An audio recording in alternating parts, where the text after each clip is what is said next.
नमस्कार। आरएसएस को लेकर और आरएसएस की विचारधारा, उसका आज के समय असर, इन सारी चीज़ों को लेकर जिन लोगों ने देश में सबसे ज़्यादा काम किया है, जो मंचों पर जाकर, वर्कशॉप्स पे जाकर और साथ में किताबें लिखकर, लेख लिखकर लगातार हमारे बीच आरएसएस की हकीकत को लेकर आते रहते हैं, उनमें अगर सबसे इंपॉर्टेंट कुछ नाम गिनने हों तो प्रोफेसर राम पुनियानी को छोड़ा नहीं जा सकता। प्रोफेसर राम पुनियानी उन सबसे महत्वपूर्ण लोगों में से हैं जिन्होंने लंबे समय से, ऐसा नहीं है कि 2014 में जब सरकार आ गई उसके बाद से ही, लंबे समय से लगातार आरएसएस को लेकर, और सिर्फ आरएसएस की बात नहीं बल्कि मैं कहूं धार्मिक कट्टरपंथ को लेकर लगातार बात की है, देश को चेताने की कोशिश की है और यह बताने की कोशिश की है कि धार्मिक कट्टरपंथ जब आता है तो वो केवल दूसरे धर्म के लिए नहीं बल्कि अपने धर्म के भीतर भी जो दलित हैं, आदिवासी हैं, स्त्रियां हैं, उनके लिए बेहद खतरनाक होता है। और ये बातें 2014 के बाद हमने सही सिद्ध होते हुए देखी हैं। तो मेरे लिए व्यक्तिगत रूप से यह बहुत खुशी की बात थी कि डॉक्टर साहब की दो किताबें एक साथ मुझे मिली। एक किताब उनकी जो है वो आरएसएस भाजपा विचारधारा और राजनीतिक एजेंडा, जिसे उद्भावना ने छापा है। ये बुकलेट आप कह सकते हैं, पतली किताब है जिसको एक जर्नी में आप खत्म कर सकते हैं।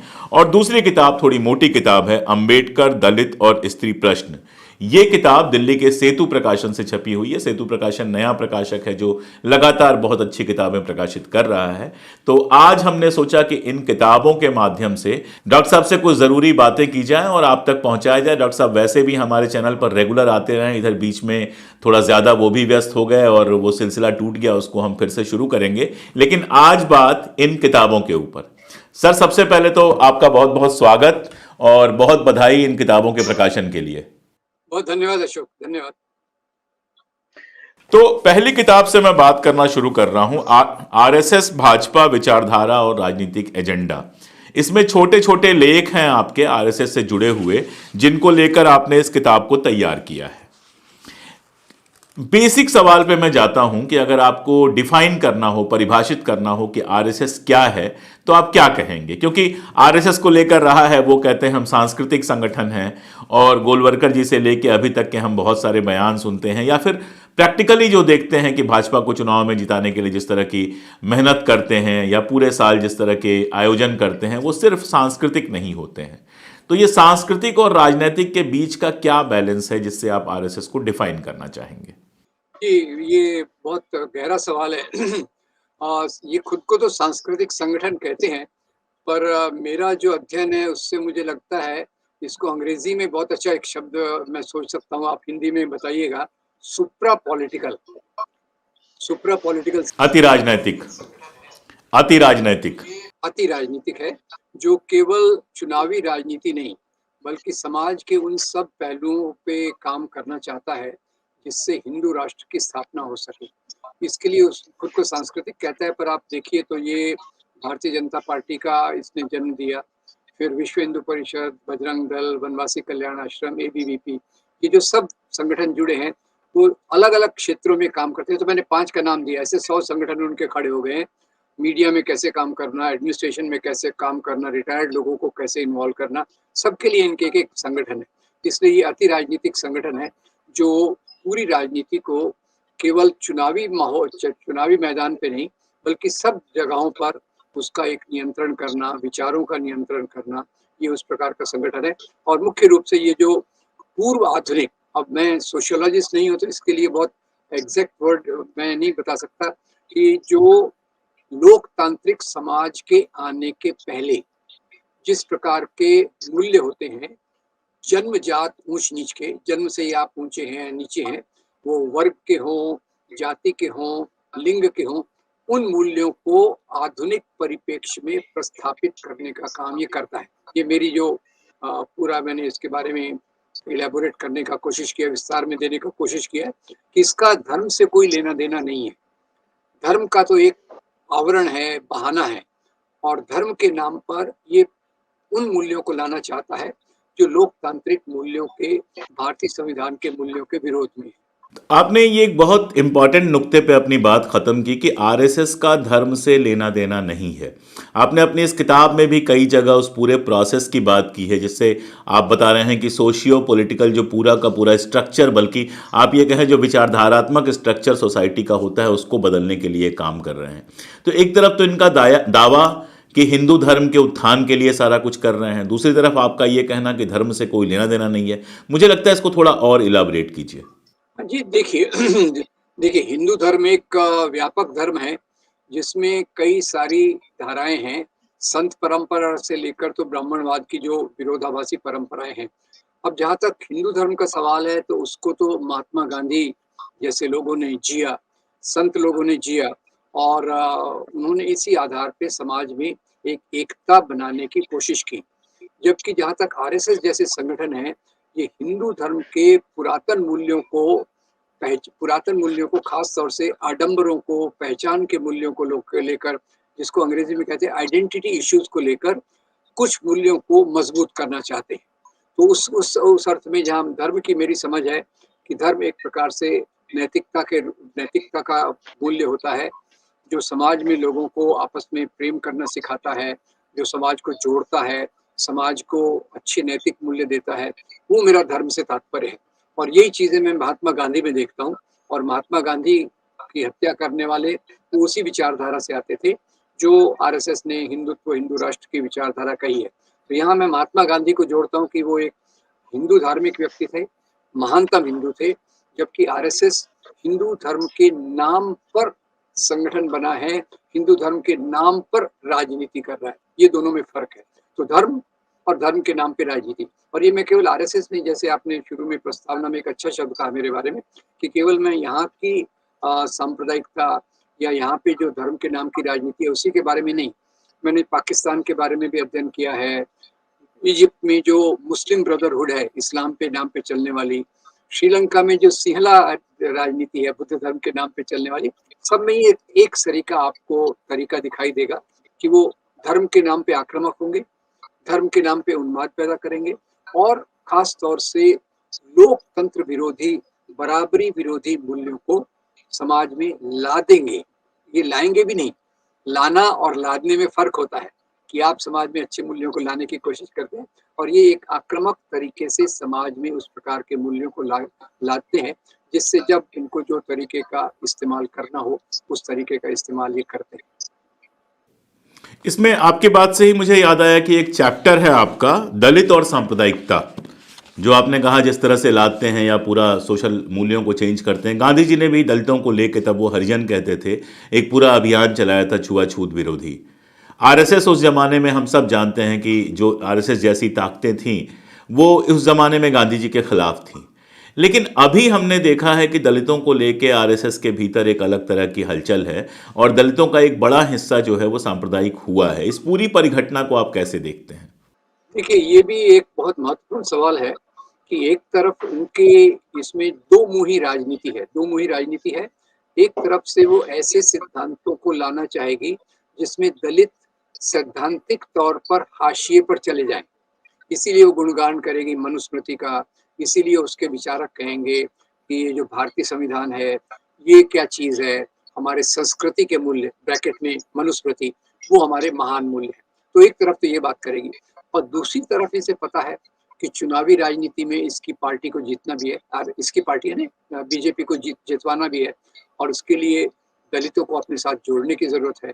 तो इसलिए वो दूसरे तौर पे एक तरफ से जैसे बाबा साहब कहते हैं ये एनहाइलेशन ऑफ कास्ट, जाति व्यवस्था का उच्चाटन, ये कहेंगे सामाजिक समरसता एक, इसके आधार पे वो दलितों के बीच में काम करेंगे, उनसे जुड़ने की कोशिश करेंगे, खुद के सिद्धांतों को रख।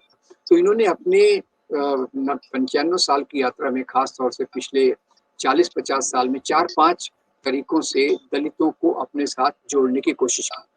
पहले तो ये कहेंगे कि भाई हम सब हिंदू हैं, हमारे वास्तविक दुश्मन तो मुसलमान हैं, और ये कहेंगे कि जाति व्यवस्था की जो ऊंच नीच आई है वो हमारे कारण थोड़ी है, वो तो मुसलमानों के कारण है, इसलिए आप हमसे जुड़ जाइए। तो उनके ग्राउंड लेवल पे उनकी कुछ चैरिटी भी वर्क करेंगे एक। दूसरा जिसको कहते हैं एम एन श्रीनिवास, जो संस्कृतिकरण की प्रक्रिया, उसमें जब अपर कास्ट दलितों के बीच में जाते हैं तो दलितों को एक लगता है कि ये हमारे लिए काम कर रहे हैं और वो भी उनको उनका अनुकरण करना चाहते हैं। ये संस्कृताइजेशन की प्रक्रिया के कारण दलित समाज इनके साथ बड़ा जुड़ता है। तीसरा, इन्होंने सोशल इंजीनियरिंग की है। सोशल इंजीनियरिंग में क्या है कि इनके दलितों के कुछ जो आइकन्स हैं, मैं मुख्य रूप से देखिए अम्बेडकर से शुरू होके तो सुहेल देव तक दलितों के जो आइकन हैं, उनको ये स्वीकार कर लेते हैं फेस वैल्यू पर, चित्र के रूप में, मूर्ति के रूप में, और उनके मूल्यों से अलग दूसरे मूल्य उनमें भर देते हैं। जैसे मैं एक सुहेल देव का उदाहरण बताऊं, उत्तर प्रदेश में उन्होंने सुहेल देव जो पासी और इन दलित कम्युनिटीज के लीडर हैं, उनकी मूर्तियां बनवाई हैं, उनके नाम पे ट्रेन शुरू की है, और साथ ही साथ उनको एक एंटी मुस्लिम भावना दे दी गई है कि भाई ये हिंदू समाज की रक्षा के लिए मुसलमानों के खिलाफ लड़े वगैरह वगैरह। एक अम्बेडकर के बारे में तो और भी है, जो दूसरी किताब में मैंने ज्यादा विस्तार में बताया है। अम्बेडकर के बारे में तो अम्बेडकर की तो बहुत बड़े पूजा करते हैं, और जहाँ तक अम्बेडकर के मूल्यों का सवाल है उससे उसको पूरा अलग कर देते हैं। ये तीसरा तरीका। चौथा तरीका है दलितों के बीच की का जो कुछ नेतृत्व होता है उसको अपने सत्ता के आधार पे जीत। जैसे बीच में ये रामविलास पासवान थे, उदित राज थे, और हमारे महाराष्ट्र के रामदास आठवले थे। तो इन तीनों को उन्होंने सत्ता के लोभ में अपने साथ जोड़ लिया था, और ये 4-5 तरीके से ऐसा बताने की कोशिश करते हैं कि हम दलितों के साथ में हैं, जबकि सच्चाई ये है कि उनके जो भी सिद्धांत आते हैं, कोई भी आप नीति देखिए, अभी उनके आने के बाद जो यूजीसी कॉलेजेस वगैरह में जो कोटा था दलितों का, उसको कम कर दिया जाएगा। अभी जैसे सवाल आएगा जाति जनगणना का, तो उसका ये विरोध करेंगे। तो जिस चीज से भी दलितों को सैद्धांतिक तौर पर फायदा होता है, ये उसका विरोध करेंगे, और जो उनको एक दूसरे तौर पे अपने पीछे लाने की कोशिश करेंगे। आपकी जो दूसरी वाली किताब अंबेडकर दलित और स्त्री प्रश्न है, इसमें एक पूरा चैप्टर ही है सोशल इंजीनियरिंग के लिए, इतिहास से छेड़छाड़। चूंकि आप भी इतिहास के क्षेत्र में काम करते हैं, जबकि आप इतिहासकार नहीं हैं, मैं भी इतिहासकार नहीं हूं और इतिहास के क्षेत्र में काम करता हूं, तो नेचुरली ये चैप्टर मेरे लिए काफ़ी इंटरेस्टिंग था, इसने मुझे आकर्षित किया। और अभी जो आपने सारी बातचीत की उससे जुड़ाइए। आप देखिए कि अभी प्रधानमंत्री महोदय ने जातिगत जनगणना के सवाल पे कहा कि देश में सिर्फ 4 जातियां हैं, उसमें स्त्री बता दी, बेरोजगार बता दिया और क्या क्या। और उसके बाद जब चुनाव के बाद रिजल्ट आया, 3 जगहों पे उनकी सरकार बनी, तो तीनों जगहों पे जो मुख्यमंत्री और उप मुख्यमंत्री नियुक्त किए गए, बाकायदा उनकी लिस्ट निकली उनकी जाति के साथ। तो ये सोशल इंजीनियरिंग जो है वो हमारे यहाँ नया शब्द है, पिछले 10-15 सालों से हम सुन रहे हैं सोशल इंजीनियरिंग। इस चैप्टर में आपने बहुत डिटेल से बताया है, लेकिन जब पाठक पढ़ेंगे तो जानेंगे। मैं चाहता था कि बातचीत में आप थोड़ा सा उस सोशल इंजीनियरिंग के पूरे प्रोसेस को, और उस प्रोसेस को पूरा करने के लिए, हालांकि सुहेल देव का उदाहरण देके आपने हिस्ट्री वाली बात तो बता ही दी, लेकिन सोशल इंजीनियरिंग के पूरे प्रोसेस के साथ जो एक हम लोग कहते थे थियरी ऑफ रिप्रेजेंटेशन, कि जिस जाति के हैं उस जाति के रिप्रेजेंट करेंगे तो उनके लिए बेहतर होगा, या महिलाएं रिप्रेजेंट करेंगी, लेकिन आप देखिए सारा उल्टा कर दिया गया है। रिप्रेजेंटेटिव के नाम पे आपके पास महिलाएं भी हैं, दलित भी हैं, ओबीसी भी हैं, लेकिन वो जो बातें कर रहे हैं वो उन्हीं वर्गों के खिलाफ हैं, उन्हीं वर्गों के हितों के खिलाफ हैं जिन वर्गों के रिप्रेजेंटेटिव होने का दावा किया गया है।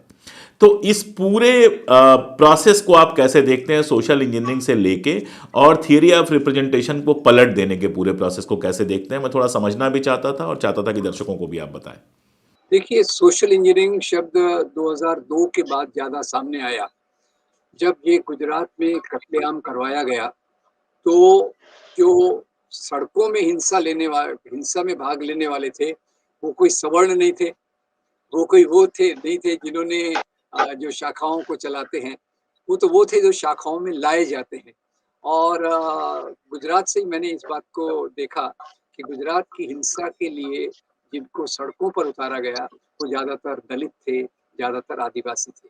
तो एक तरफ से उनके बीच में इनका जो काम है, अब ये करते क्या है कि उनके क्षेत्रों में जाकर एक तो शाखा चालू करना, फिर कोई धार्मिक उत्सव मनाना, और धार्मिक उत्सव के लिए उनको एनकरेज करना, जो ब्राह्मणवादी त्योहार है उनके लिए खास तौर से इनको ये करना।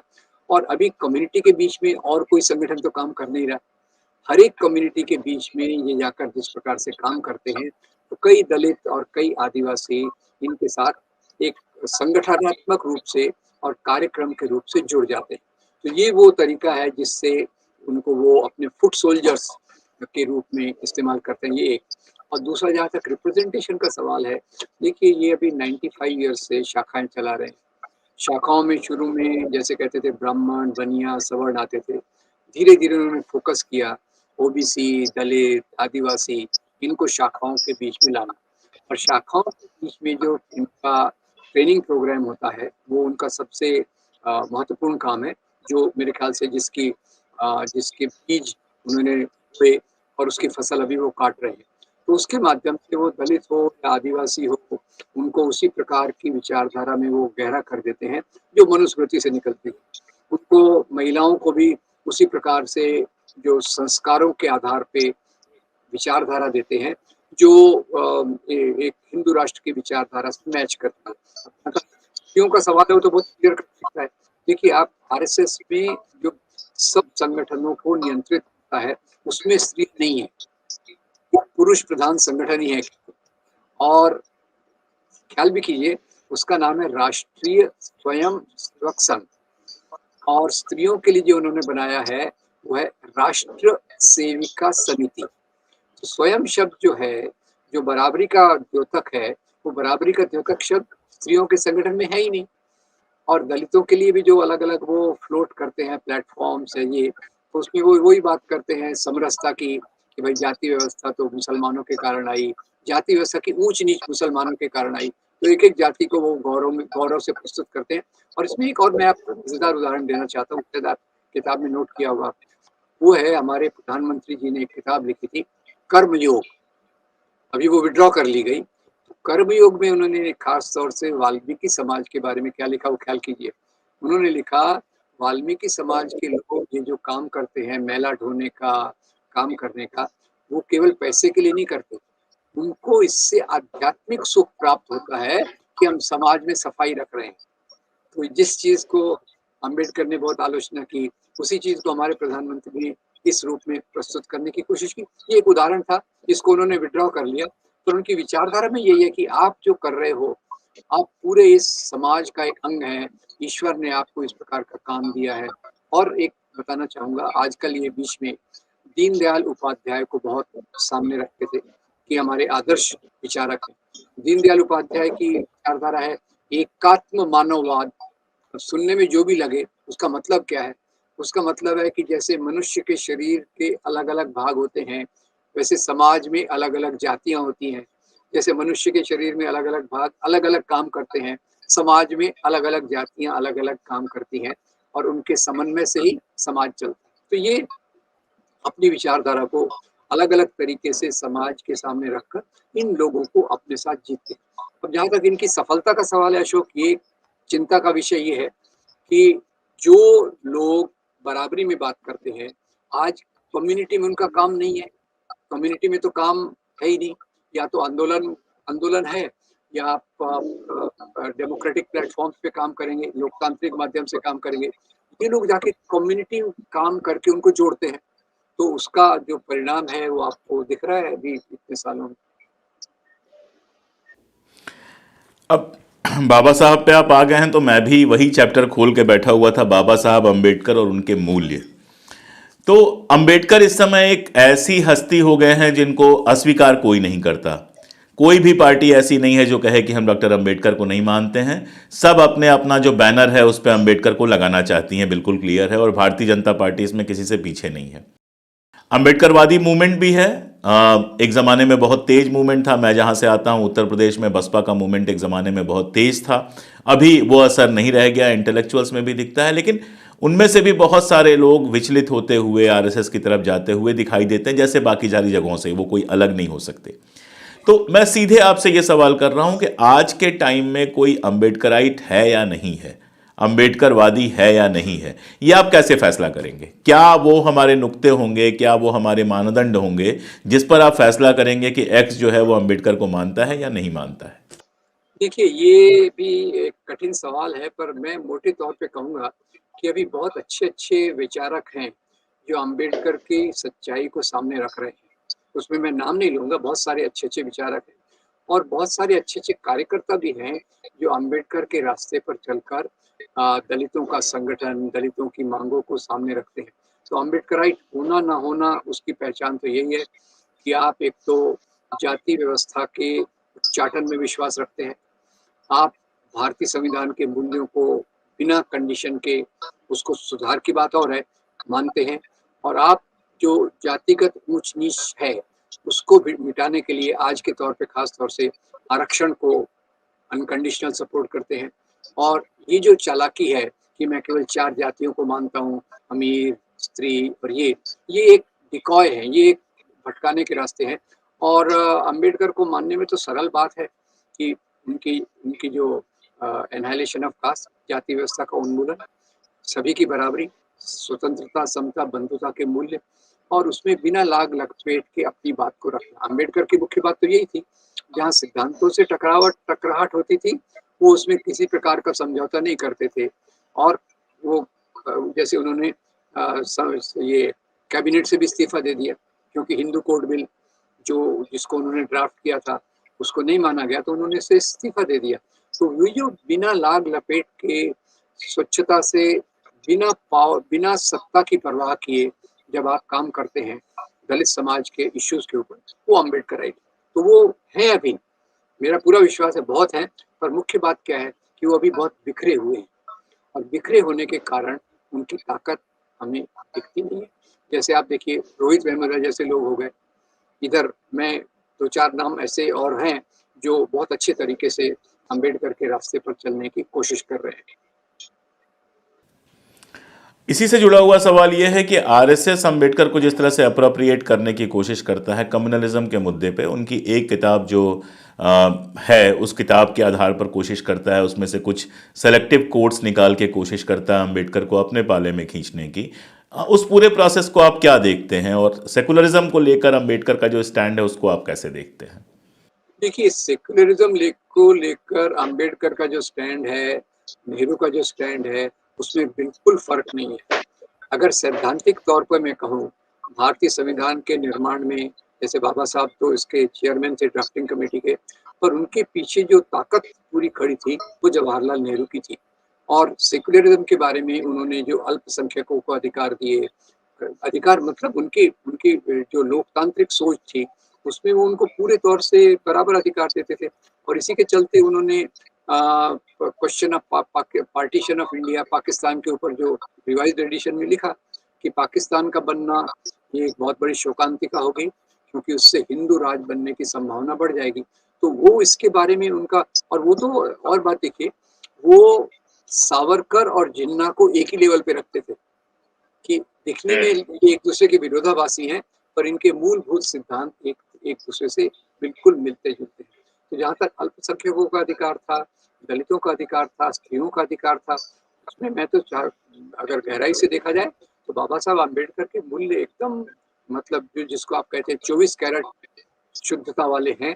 अब उसको ये बात और है कि हम लोग उनको उतना उस आंदोलन के रूप में जिंदा नहीं रख पाए हैं, वो एक और बात है। पर जहाँ तक उनके विचार है सेक्युलरिज्म के बारे में, धर्मनिरपेक्षता के बारे में, बिना लाग लपेट के उन्होंने अल्पसंख्यकों को के अधिकारों की सुरक्षा की बात की है।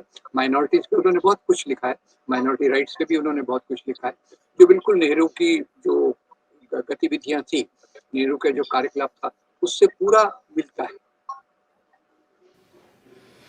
तो डॉक्टर साहब की जो किताब है खास तौर पे अंबेडकर, दलित और स्त्री प्रश्न, ये बहुत सारे सवालों को एक साथ डील करती है। इसका आखिरी खंड जो है वो स्त्रियों को लेकर पूरी तरह से समर्पित है।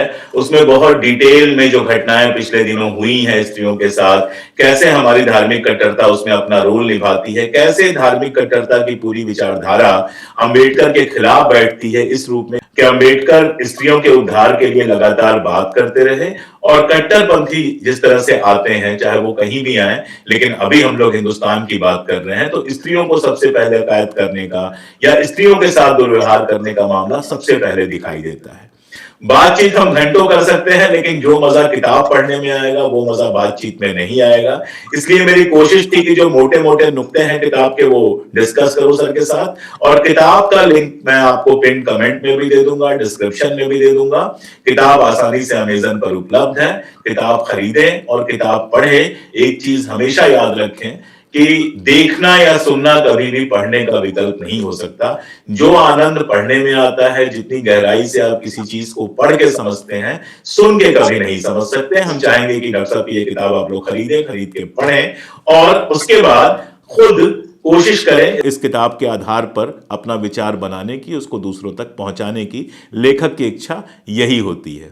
सर बहुत शुक्रिया, और बहुत आनंद आया। किताब पढ़ के थोड़ा वक्त लगा, नोट्स ले लेके हम लोग पढ़ते रहे, तो इसीलिए किताब मिलने के काफ़ी टाइम बाद ये प्रोग्राम मैं कर पा रहा हूँ। और जल्दी ही आपसे दूसरे विषयों पर भी हम और बात करेंगे। बहुत शुक्रिया सर। धन्यवाद अशोक।